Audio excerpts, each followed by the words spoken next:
8 homes fell into the Atlantic Ocean last week along the Outer Banks in Buxton, North Carolina. And here's the thing. Those homes weren't destroyed by hurricanes that made landfall. And if you vacation along the Outer Banks or dream of living here, this video is for you. Hurricane Imelda and Humberto, the 2 storms that caused the damage in Buxton, never came ashore.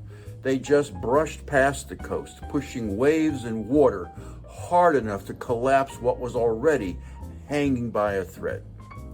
This video answers the question, is Buxton the canary in the coal mine? 7 years ago, those same homes that fell into the ocean were hundreds of yards from the water. Today they're gone, washed away by relentless surf and rising seas.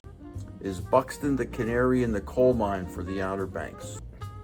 Let's talk about it, because I sell homes here along the Outer Banks, but I also sell the truth about what it means to live on a barrier island. And the truth is, Emerald Isle is no Buxton, but the similarities end there. Buxton sits on Hatteras Island, one of the narrowest and most fragile stretches of barrier island in the country.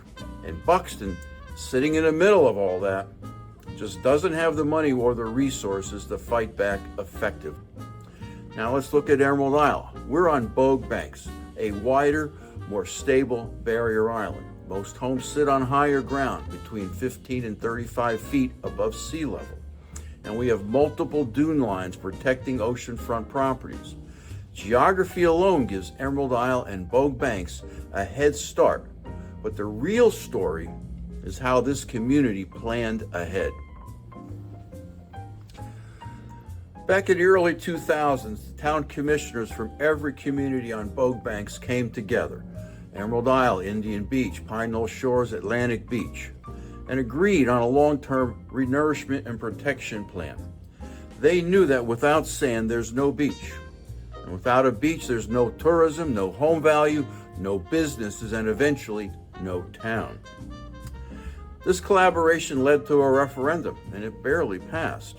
But it did give the towns like Emerald Isle the authority to raise money needed to protect their beaches.